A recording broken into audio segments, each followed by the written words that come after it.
வணக்கம் நண்பர்களே. இன்றைய பதிவுல நம்ம பார்க்கக்கூடிய நட்சத்திரம் புனர்பூசம், அதாவது புனர்வசு அப்படிங்கிற நட்சத்திரத்தை பத்தி பார்க்க போறோம். இந்த புனர்பூச நட்சத்திரத்துல 2 பாதங்கள், அதாவது 1ஆம் பாதம் 2ஆம் பாதம் மிதுன ராசியிலுமே, 3ஆம் பாதம் மற்றும் 4ஆம் பாதம் கடகராசியிலுமே இருக்கும். எனவே இந்த புனர்பூச நட்சத்திரக்காரர்களுக்கு புதனுடைய குணமும் இருக்கும், சந்திரனுடைய குணமும் இருக்கும். எனவே நம்ம பலனை சொல்லும் போது இந்த 2 ராசிகளையுமே அனுசரிச்சு அதை சொல்லணும். இந்த நட்சத்திரம் 5 நட்சத்திரங்கள் சேர்ந்தது. அதே மாதிரி இது ஒரு ஆண் நட்சத்திரம். இது ஒரு சமநோக்கு நாள்.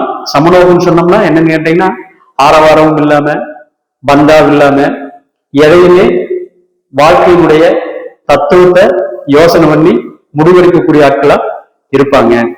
அதே மாதிரி இந்த நட்சத்திரம் புருஷார்த்தம் அர்த்தம்.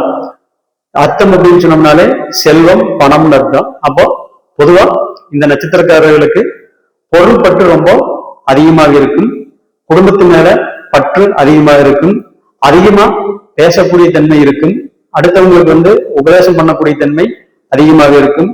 எந்த வார்த்தை பேசினாலுமே அந்த வார்த்தையில அறிவுபூர்வமானதாக இருக்கும். அதே மாதிரி அந்த வார்த்தை மற்றவங்களுக்கு உபயோகம் உள்ளதாகவும் இருக்கும். இந்த நட்சத்திரத்தினுடைய அதிதேவதை யாருன்னு பாத்தீங்கன்னு சொன்னோம்னா அதிதின்னு சொல்லுவாங்க. இந்த அதிதி அப்படிங்கிறது யாருன்னு கேட்டீங்கன்னா, தேவர்களுக்கு எல்லாமே தாய். அப்போ இந்த தாய் என்ன பண்ணாங்கன்னு கேட்டீங்கன்னா, எல்லா குழந்தைகளையுமே அனுசரிச்சு அன்பா ஆதரவா கொண்டு வர மாதிரி இந்த புனர்பூச நட்சத்திரக்காரங்கள் அவங்களை சேர்ந்தவங்களை, அவங்களுடைய குடும்பத்தை, அவங்களை சேர்ந்தவங்கள, அவங்க யாராரு கூட எல்லாமோ பழகிறாங்களோ அவங்கள எல்லாத்தையுமே அரவணைச்சு கொண்டு போகக்கூடிய தன்மை இவங்களுக்கு ரொம்பவே அதிகமாக இருக்கும். யாருக்கும் இவங்கனால கெடுதல் வராது. முடிஞ்ச வரைக்கும் அடுத்தவங்களை காப்பாற்றத்தான் செய்வாங்க, அடுத்தவங்களுக்கு நல்லதை தான் பண்ணுவாங்க. இந்த நட்சத்திரத்துல பிறந்தவங்க 2 பேர் இருக்காங்க.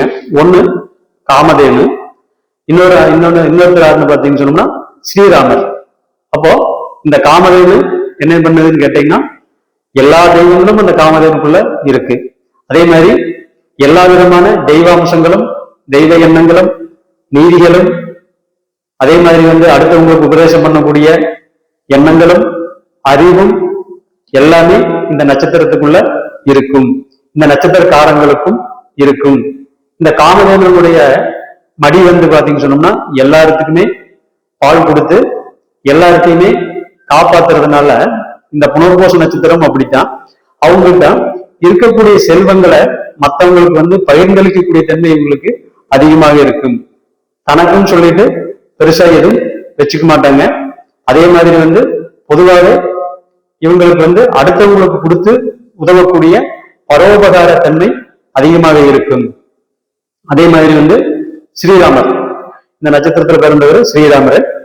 இந்த ஸ்ரீராமர் என்ன பண்ணாருன்னு கேட்டீங்கன்னா, எல்லாத்துக்குமே தெரியும், தான் எடுத்த கொள்கைக்கு வேண்டி கடைசி வரைக்கும் காட்டுல போய் கஷ்டப்பட்டாரு. 2வது ஒருத்தர் சொன்ன சொல்லுக்காக இவர் அந்த சொல்ல தாங்காம தன்னுடைய மனைவியவே காட்டுக்கு அனுப்புனாரு. அப்போ இந்த புனர்பூச நட்சத்திரக்காரவங்க மற்றவங்களுடைய உணர்வுக்கு மதிப்பு கொடுக்கக்கூடியவங்களா இருப்பாங்க. அதே மாதிரி எந்த ஒரு விஷயத்தையுமே மற்றவங்களுக்கு தப்புன்னு பட்டுச்சுன்னு சொன்னா அதை பாத்தீங்கன்னு சொன்னா உடனே கேட்கக்கூடிய தன்மையிலிருந்து இருப்பாங்க. மற்றவங்க எந்த சொல்லுக்கும் ஆளாகாம இருக்கிற வரைக்கும் கடைசி வரைக்கும் முயற்சி பண்ணுவாங்க. அதே மாதிரி பாத்தீங்கன்னு சொன்னோம்னா ஸ்ரீராமர் எல்லாத்துக்கிட்டும் அன்பா அனுசரணையா பெரியவங்களை எதிர்த்து பேசாம பெரியவங்க சொல்படி கேட்டு வளர்ந்தவர். அதே மாதிரி அரசாட்சியிலையும் அவருடைய அரசாட்சியில யாருமே குறை சொன்னதில்லை. அப்போ இந்த நட்சத்திரத்தில் பிறந்தவங்களும் அதே மாதிரிதான். வீட்டுல பெரியவங்களுக்கு உண்டான ரெஸ்பெக்ட் கொடுப்பாங்க, பெரியவங்க சொல்றதை கேட்பாங்க. அதே மாதிரி தனக்கு கூட பிறந்தவங்களுக்கு செய்ய வேண்டிய கடமைகளை கரெக்டா பண்ணுவாங்க. யாரையுமே விட்டு கொடுக்காத தன்மையில இந்த புனர்பூச நட்சத்திரத்துக்காரர்கள் இருப்பாங்க. அதே மாதிரி புனர்பூசம் 1ஆம் பாதத்துக்கு உண்டான தன்மைகள்.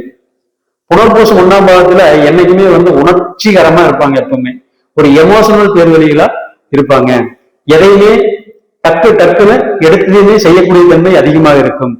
எப்பவுமே வந்து இப்ப ஸ்ரீராமரே வந்து பாத்தீங்கன்னு சொன்னோம்னா ஒரு வார்த்தை சொன்னதுனால அதை உணர்ச்சி பெருக அவர் மாறித்த தன்னுடைய மனைவியவே காட்டுக்கு அனுப்புனாரு. அதே மாதிரி இந்த புனர்பூச நட்சத்திரம் 1ஆம் பாதத்துல பிறந்தவங்க எப்பவுமே உணர்ச்சிகரமானவர்கள். ஒரு சொல்ல கூட அவங்களால தாங்கிக்க முடியாது. ரொம்ப ரொம்ப தெய்வத்தின் மேல நம்பிக்கை ரொம்ப அதிகமா இருக்கு. ரொம்ப ஒழுக்கமா இருக்கிற மாதிரி அவங்க வந்து பாத்தீங்கன்னு சொன்னோம்னா யாருனாலையுமே இருக்க முடியாது. ரொம்ப டிசிப்ளினா இருப்பாங்க. அதே மாதிரி வந்து ரொம்பவே பெரியவர்களுக்கு மதிப்பு கொடுப்பாங்க.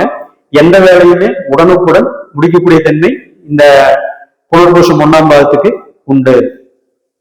அதே மாதிரி புனர்பூசம் 2, இந்த புனர்பூசம் 2 அப்படிங்கிறது வந்து ரிஷப நவாம்சத்துல விழுகுங்க. இது இந்த ரிஷப நவாம்சம் அப்படிங்கிறது காலபுருஷனுக்கு வந்து 2வது வீடு. அப்போ இந்த புனர்பூச நட்சத்திரத்துல வந்து 2ஆம் பாதத்துல பிறந்தவங்க எப்பவுமே உபதேசம் பண்ணக்கூடிய தொழில இருப்பாங்க. பேராசிரியர்கள், ஆசிரியர்கள், சைக்காலஜிஸ்ட், அதே மாதிரி வந்து பாத்தீங்கன்னு சொன்னோம்னா டியூஷன் சென்டர் வச்சு நடத்துறவங்க, இது எல்லாத்துக்குமே வந்து பாத்தீங்கன்னு சொன்னோம்னா இந்த புனர்பூசம் 2ஆம் பாதத்தில் இருக்கிறவங்க அதிகமாக இருப்பாங்க. இவங்களுடைய தொழிலே வந்து பேசி சம்பாதிக்கிறதா தான் இருக்கும். அடுத்தவங்களுக்கு வந்து எப்பவுமே உபதேசம் பண்ணிட்டே தான் இவங்க இருப்பாங்க. அதே மாதிரி வந்து இவங்க பேசித்தான் காசு சம்பாதிக்க முடியும். பொதுவாகவே குடும்பத்து மேல பற்று அதிகமா இருக்கும். குடும்பத்தை பேணி காக்கிறவங்களா இருப்பாங்க. தன்னுடைய குடும்பத்தை அப்படியே அரவணைச்சு கொண்டு போகக்கூடிய தன்மையிலையும் இருப்பாங்க. பொதுவாகவே பொருள் பற்று கொஞ்சம் அதிகமாக இருக்கும். பொருளை சேர்த்தக்கூடிய தன்மை அதிகமாக இருக்கும். அதுவும் நேர்மையான வழியில சேர்த்துறது. இதுல வந்து அடுத்தவங்க ஏமாத்தியோ அடுத்தவங்க சொத்தை புடிங்கியோ கிடையாது. நேர்மையான வழியில சம்பாதிச்சு அதை எடுத்து வைக்கணுங்கிற எண்ணம் வந்து இவங்களுக்கு கொஞ்சம் அதிகமாகவே இருக்கும். அதே மாதிரி வந்து புனர்பூச நட்சத்திரம் 3ஆம் பாதத்துல பிறந்தவங்க. இந்த புனர்பூச நட்சத்திரம் 3ஆம் பாதத்துல பிறந்தவங்களுக்கு இயற்கையாவே அறிவு ரொம்ப அதிகமா இருக்குங்க. உண்மையாவே என்ன காரணம்னா இந்த 3ஆம் பாதம் அப்படிங்கிறது மிதுன ராசியில போய் விழுகு, மிதுன நவாம்சத்துல விழுகுங்க. அப்போ பொதுவாகவே குருன்னு சொன்னோம்னாலே அறிவு, விசாலம், ஒழுக்கம், உபதேசம், இது எல்லாமே குரு. இப்போ அது கூட அந்த புதனும் சேரும் போது ரொம்ப வந்து பாத்தீங்கன்னு சொன்னோம்னா அறிவு ரொம்பவே அதிகமாயிரும். எந்த விஷயமா இருந்தாலும் அதுல வந்து ஒரு சைன் பண்ணக்கூடிய தன்மை அதிகமா இருக்கும். நிபுணத்துவம் இவங்களுக்கு அதிகமாக இருக்கும். அறிவும் இருக்கும், புத்தியும் இருக்கும். அதே மாதிரி வந்து பாத்தீங்கன்னு சொன்னோம்னா இவங்களுக்கு அந்த அறிவும் புத்தியும் எப்படி பயன்படுத்தணுங்கிற வித்தையும் அவங்களுக்கு நல்லாவே தெரியும். நல்ல பேராசிரியர்கள், அதே மாதிரி நல்ல நல்ல போஸ்டிங் இருக்கிறவங்க, அடுத்தவங்களுக்கு வந்து வழிகாட்டலா இருக்கிறவங்க, அதே மாதிரி வந்து பொதுவாகவே வந்து பாத்தீங்கன்னா கவுன்சிலிங் சம்பந்தப்பட்ட இடத்துல இருக்கிறவங்க, அட்மினிஸ்ட்ரேஷன் சம்பந்தப்பட்ட இருக்கிறவங்க, பேங்க்ல இருக்கிறவங்க, நீதிபதியா இருக்கிறவங்க, வக்கீலா இருக்கிறவங்க, இவங்க எல்லாத்துக்குமே வந்து பாத்தீங்கன்னு சொன்னோம்னா இந்த புனர்பூசம் 3ஆம் பாதம் வந்து ரொம்பவே முக்கியமான பாவம். அதே மாதிரிதான் அந்த இருக்கிறவங்களும் நல்லா சைன் பண்ணக்கூடிய தன்மையில இருப்பாங்க. ஏன்னா எல்லா நட்சத்திரத்திலேயுமே வக்கீல், நீதிபதி எல்லாருமே உண்டு. இருந்தாலும் இந்த புனர்பூசம் 3ஆம் பாதத்தில் இருக்கிறவங்களுக்கு இயற்கையாவே அறிவு வந்து அதிகமாக இருக்கும். அடுத்தது புனர்பூசம் 4ஆம் பாதம். பொதுவா இந்த புனர்பூசம் 4ஆம் பாதத்தில் பிறந்தவங்க தன்னுடைய உறவினர்களை என்னைக்குமே கைவிட மாட்டாங்க. உறவினர்களை அப்படியே அரவணைச்சு கொண்டு போகக்கூடிய தன்மை அதிகமாக இருக்கும். தாயின் மேல ரொம்ப பாசம் அதிகமா இருக்கும். தாயினுடைய குடும்பத்தின் மேல் பாசம் அதிகமாக இருக்கும். பொதுவாகவே இவங்களுக்கு இயற்கையாகவே நல்ல வீடு அமையும், நல்ல வண்டி அமையும், அதே மாதிரி நல்ல சொந்த பந்தங்கள் அமையும். பொதுவாக இவங்ககிட்ட கருணை அதிகமாக இருக்கும். அதே மாதிரி வந்து பாத்தீங்கன்னு சொன்னோம்னா அறிவு ரொம்ப அதிகமாக இருக்கும். பொதுவாக இவங்களுக்கு வந்து பாத்தீங்கன்னு சொன்னோம்னா அடுத்தவங்களுக்கு சேவை செய்யக்கூடிய இடத்துல இவங்க இருப்பாங்க. அதே மாதிரி வந்து முடிஞ்ச வரைக்கும் தன்னால என்னென்னலாம் நல்லது பண்ண முடியுமோ அதை எல்லாமே பண்ணுவாங்க. பொதுவாக இவங்களுக்கு தெய்வம் சம்பந்தப்பட்ட விஷயங்கள்ல ஆர்வம் அதிகமா இருக்கும். கோயில்ல வந்து அடிக்கடி இவங்க கலந்துக்குவாங்க. கோயில் விஷயங்களை முன்னாடி நின்று பார்ப்பாங்க. கோயில் விஷயங்களை எடுத்து பண்ணுவாங்க. அதே மாதிரி வந்து கோயில்களுக்கு அன்னதானம் கொடுக்கறது, கோயில்களுக்கு வந்து பாத்தீங்கன்னு சொன்னோம்னா ஏதாவது வந்து அந்த இதெல்லாம் சேவைகள்லாம் பண்றது, இதெல்லாமே இவங்களுக்கு ரொம்ப பிடிக்கும். அதே மாதிரி வந்து பாத்தீங்கன்னு சொன்னோம்னா கோயில்ல வந்து பாத்தீங்கன்னு சொன்னோம்னா பஜனை நடக்கிறது, இது எல்லாமே இவங்க வந்து ரொம்ப விருப்பப்பட்டு பண்ணுவாங்க. என்ன காரணம்னு கேட்டீங்கன்னா இந்த புனர்பூசம் 4ஆம் பாதம் அப்படிங்கிறது வந்து கடக நவாம்சத்துல இருக்குங்க. அதாவது வந்து சந்திரனுடைய வீட்டுல விழுகு. அப்ப குரு சந்திரன் சேர்ந்தாரே வந்து பாத்தீங்கன்னா குரு சந்திர யோகம். அந்த கடகராசியில குரு வந்து உச்சமாகிறார். எனவே இவர்கிட்ட பொதுவாகவே வந்து பாத்தீங்கன்னு சொன்னோம்னா கருணைத்தன்மை இருக்குங்க, தெய்வத்தன்மை இருக்கு. அதே மாதிரி வந்து பாத்தீங்கன்னா சாந்தம் இருக்கு, ஒழுக்கம் இருக்கு, நேர்மை இருக்கு, எல்லாமே இவங்ககிட்ட இந்த புனர்பூசம் நட்சத்திரம் 4ஆம் பாதத்துக்கு இருக்கும். இதுதான் புனர்பூசம் நட்சத்திரத்தின் உண்டான பலன்கள். நன்றி, வணக்கம்.